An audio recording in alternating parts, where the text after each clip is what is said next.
My name is Dennis Gill, the Americans of Wartime Experience. Today's date is 28 August 2021, and I am conducting an interview with Annette Fobbs, and we are in Arlington at the Women's Memorial.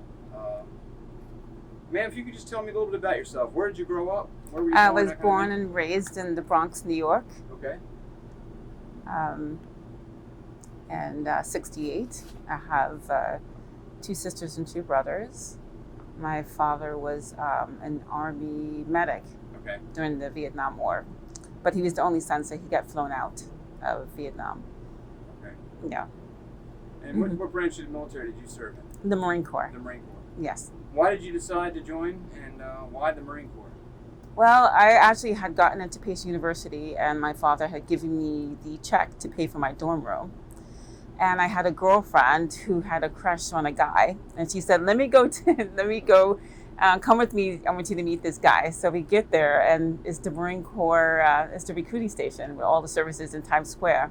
Okay. No, actually in the Bronx, where I'm from. And the guy comes out and says, oh, let me come talk to you. So we're sitting there, and I, at the time, was a part of the, Ed Koch had a volunteer service in New York City at the time. Mayor. Yeah, the former mayor, Ed Koch. He had a study volunteer corps of New York. So I was ending that and going to college to be a geneticist. Okay. And I had my dorm room. I had everything set. And he held out a piece of paper, a little blue pamphlet that said Women Marines. And I said, we can join the Marine Corps? He said, yes, you sure can. I said, assign me up. And that's how I got into the Corps. I let him sit there and talk for hours. It didn't matter what he was saying. I had already made up my mind that I was going to join the Corps. Okay. Yeah. And what was that experience like? Basic training and... Basic training was really, really hard. I was not athletic in any way, shape, or form. And at the time, I did not know it, but I found out later I have a, a spatial disorder. So I had to teach myself how to do things that was easy for other people. Like when they make the commands during marching, I always make the first move when they first made the command and not when they completed the order, because then I was in time with everybody else. But I love the Corps. I love being boot camp. Was really hard, and it's not something I thought I would complete. My home life was really, really tough too. I learned when I was in boot camp that I was homeless. So that was another stress that was going on in boot camp. But it also gave me a sense of family and a part of something so I didn't feel so alone in the situation. Right. Mm-hmm. What did you end up doing in the Marine Corps? What was your... Well, I got lucky. I chose to be a radio operator. Okay. And I actually got that MOS, 2531, it was called at the time. I think it's 0861 now. And I went to radio school in 29 Palms. And from there I went to Okinawa. And from Okinawa, they sent me to the Naval Gunfire School to teach the communication package for the fire support man, so for the forward absorber course. Okay. Yeah. Mm-hmm. And that's something that you wanted to do. I had no idea what that was. I was the first woman to be sent there. It was a mistake. Okay. I don't know if you ever seen the old facsimiles, but they're kind of blurry. Yeah. So somehow they didn't know I was a woman. And so when I checked in at midnight, the woman who was on duty at LFTC PAC, she said, go to the barracks and come back in the morning in your dress uniform. Right. And so she said that if I send you over there now, they're going to change you and send you to embarkation, and they won't let you serve at this unit. So I showed up the next morning at the Naval Gunfire School, and everybody was in their dress uniform. They were all hysterical. Everything was going crazy, and I walked in, and and it was hysterical. Everybody was just all buttoned up, and because usually you just walk in, they're still in their camis, but apparently they told me it would have taken a 3-star general to get me out of there, so they had to accept me. And it was a good command. It was really tough. My gunny, the first day I was there, he was a staff sergeant at the time, took me out and made me do over an hour of PT to see how tough I was. And so it was 50 alternating lunges, 50 four count push-ups. It was like an hour. I had cramps in places I didn't know I could have cramps. But yeah, I was the first woman to be there. And then they started sending women to Cherry Point, which is the sister command. And then they sent another woman to that command. So. Mm-hmm. What is it like being a female Marine in a world that's dominated by men, especially the Marine Corps? Well, at the time, I did not know that the Marine Corps had just opened up all these jobs to women. Right. Else I would have thought twice about it. But at this particular command, the men were all like special forces. One was Anglico, one was artillery. The other guy who was directly in charge of me had like every award known to the Marine Corps. Mm-hmm. And their opinion was that women shouldn't be in the Corps. However, their attitude was, this is the order we've been given, and therefore you're going to serve and you're going to learn everything that you're supposed to learn. And so even though they were really tough on me, they were fair. And I think the enlisted people were never really a problem. It was usually the officers. And some of the Navy personnel, because it was the Navy command. Right. And so I was pretty stressed out. And as a woman, you have to walk a really thin line between being feminine and being masculine. If you're too masculine, then the guy's like, oh, she doesn't need any help. And that leaves you open to predators. Right. And if you're too feminine, then that gets on their nerves and they're like, we don't want to deal with her. So it can be pretty lonely. Right. Yeah. You can't just go hang out with the guys and drink, and you can't go to anybody's room, and, can't have them come to your room. And if you're out in the field, you're pretty much by yourself because you don't want to have anybody talking. It's like, even if you're walking down the street and you see another Marine and you need direction, if you look like you're talking to them more than 2 seconds too long, people start questioning what's going on. Why are you talking to that guy? You should have came back and asked us. Right. Yeah. Right. There's a lot of unwritten rules. Right. Mm-hmm. You said you were the only female. I was the only woman. Yeah. Mm-hmm. Mm-hmm. Mm-hmm. For I think a year and a half, and then another one was sent. But she refused to comply with what they want. And since they were also breaking the rules, she just got away with not doing anything. So I had to, bring up the rear with that. Yeah. Right. Mm-hmm. Right. What was your job? What did you do? So at this command, my job was to teach naval gunfire, the communications for the radios, and also run what they call the terrain board that simulates naval gunfire. Okay. And then usually about once a month, we went out to San Clemente Island, OP3, to have the ships come in and fire the naval gunfire rounds. And then I had to fire the 81 millimeter mortar. Okay. That was the counter battery, and if we couldn't do that, then we went out with arty, and I had to translate artillery into naval gunfire, so the guys can still qualify if no ship was coming in. Okay. Mm-hmm. And this was 87. So 87, I went in boot camp the fall of 87. So I graduated January of 88, and so I was in Okinawa from then until June of 89, and July of 89, I went to the Naval Gunfire School. Actually, July 9th was the day I checked in. And I was there until September 14th, 1992.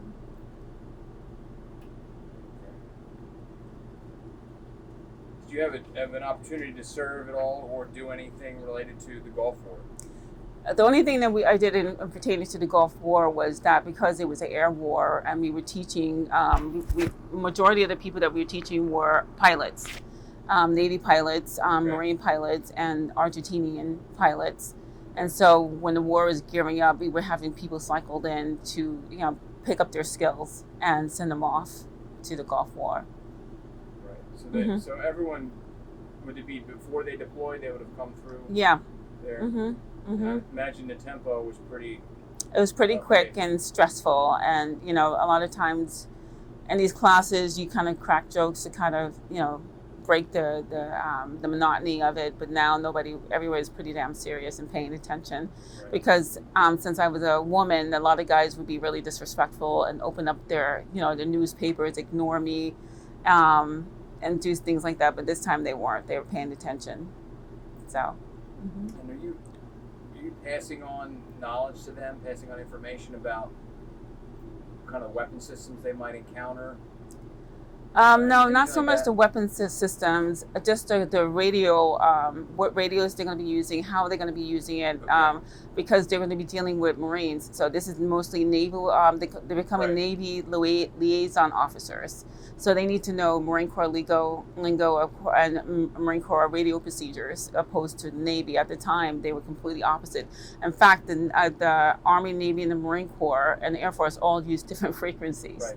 So, they had to learn all that stuff. And so it was a 2-week course.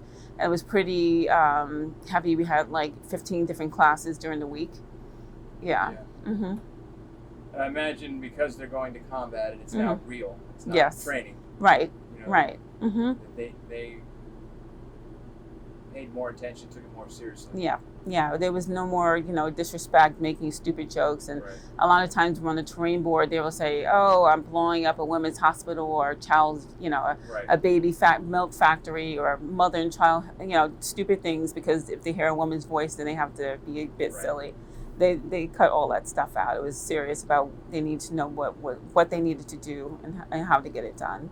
Right. Mm-hmm. How long did that last? The ramp up to the war?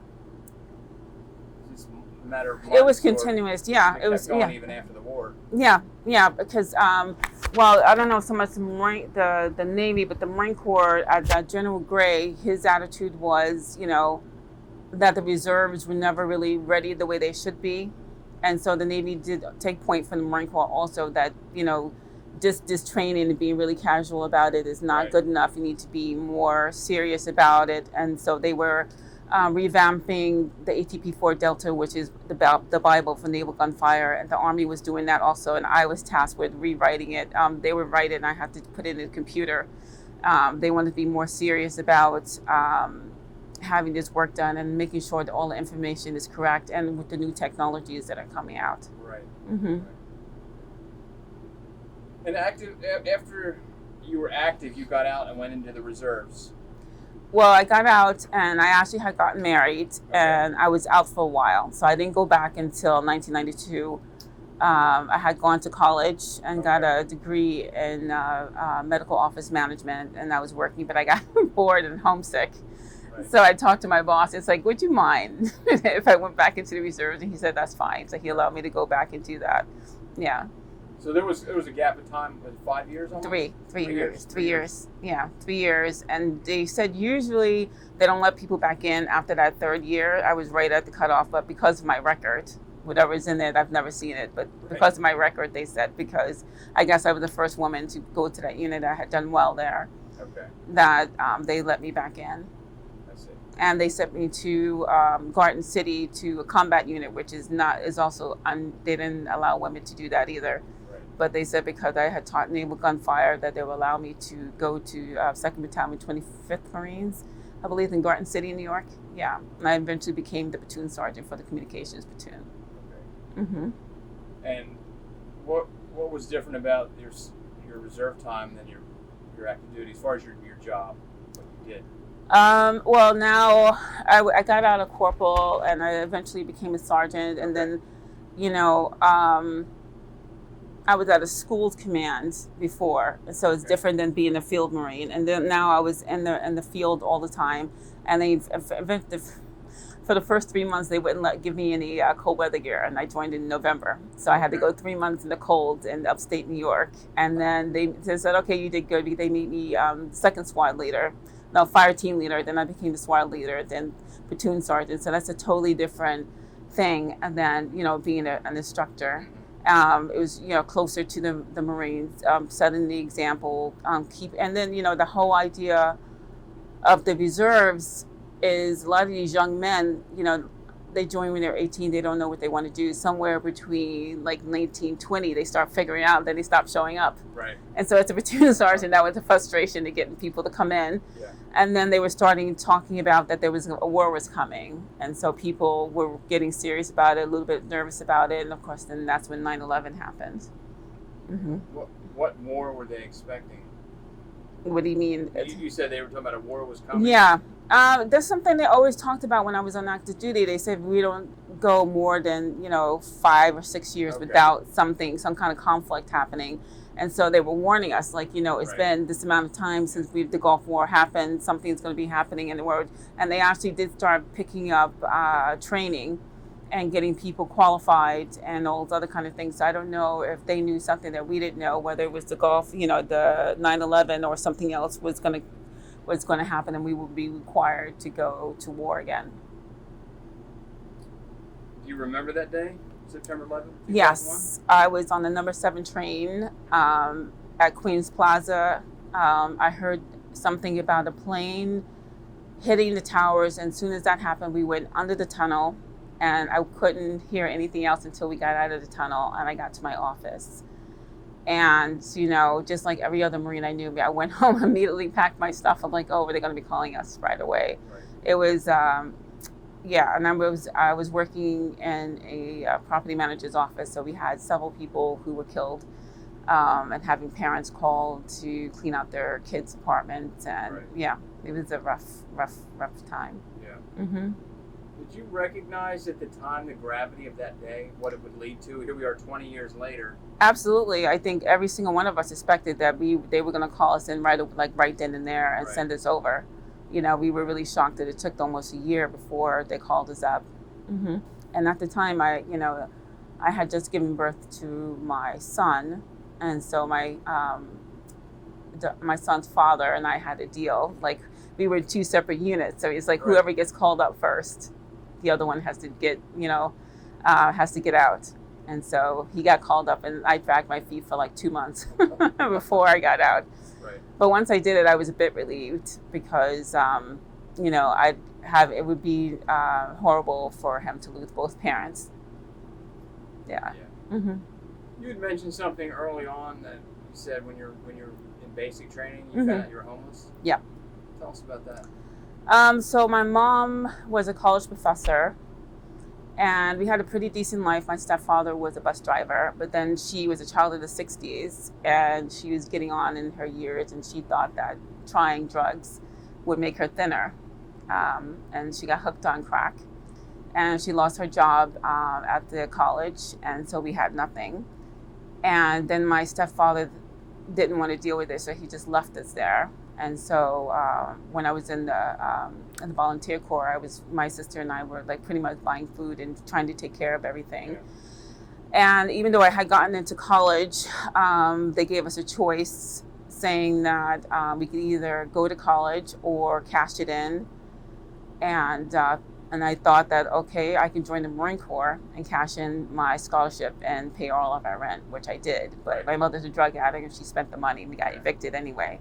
And so always in the Marine Corps was always in the back of my mind that I had no place to go if I got kicked out. So I was really, people thought, oh, she's such a goody two-shoot. I said, no, I have a lot to lose. Right. Yeah. That was the motivation. Kept you going forward. Yeah. I mean, my mother was very religious, which you would never, when people think about drug addiction and stuff like that, they think of people who are educated. My mother was a part. Right. She was only, I think, 9 credits away from her PhD in sociology.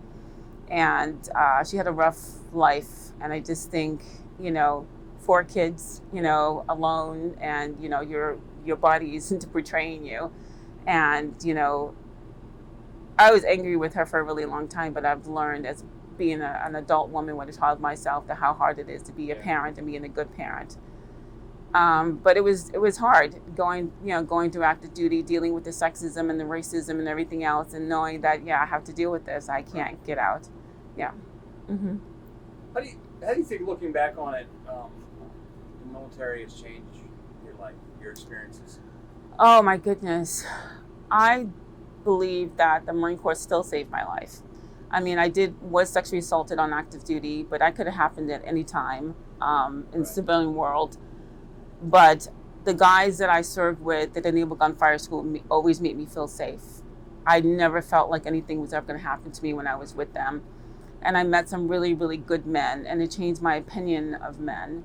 And it also, these guys used to tell me that I was smart, that I was capable, and it changed my lack of self-esteem from being an abusive child, having an abusive childhood. And they took me under their wing. And I remember when I went to school to teach, and it was on a naval base. And one of the guys had figured out what happened to me. So he said, you know what, there's a lot of bad things happening at that base. I'm going to pick you up and drive you every single day, because I didn't have to have the anxiety of being someplace where I didn't feel safe. But he never once said to me, oh, this happened to you, so we're going to do this. And so the Marine Corps changed my life. It gave me discipline. It gave me a sense of camaraderie and family, which I never really felt. And I never really fit in with my siblings either. They were always, picking on me. And so it's carried me through my life. And then times where I wanted to give up, I just think, okay, what these men that I served with sacrificing their manliness to tell me you're going to be okay. Yeah. and respecting the fact that what they're willing to do for me. You know, the main reason we have this project Mm-hmm. up and running is because we want to capture stories, experiences like yours. Mm-hmm. So people in the future can hear Mm-hmm. right from your lips Mhm. what your experiences were like. Mm-hmm. What message would you like to send someone that might watch this in 50 or 100 years?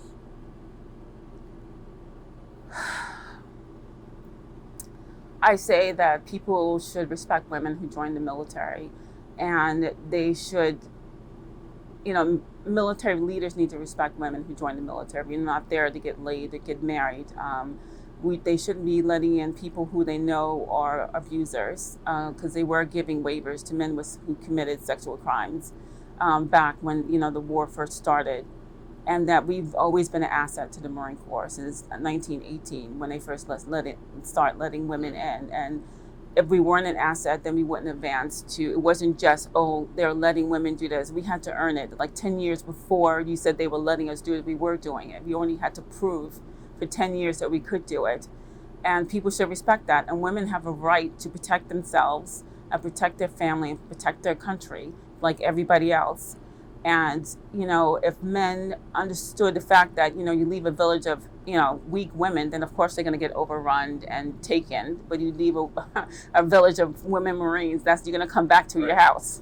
Right. So, and I remember on active duty, I was walking down the street in Okinawa, and a group of maybe 4 of the Marines I knew were looking at me, and they all started laughing. I'm like, what's going on? They said, you have 2 distinct personalities. There's the Marine in the field, but then you come on, you only wear dresses, you're so girly. And I said, why? That's why they call it women Marines. Right. I don't have to be masculine in order to be a Marine. I am very feminine. I like being a woman. I fight like a girl, which I think is very effective.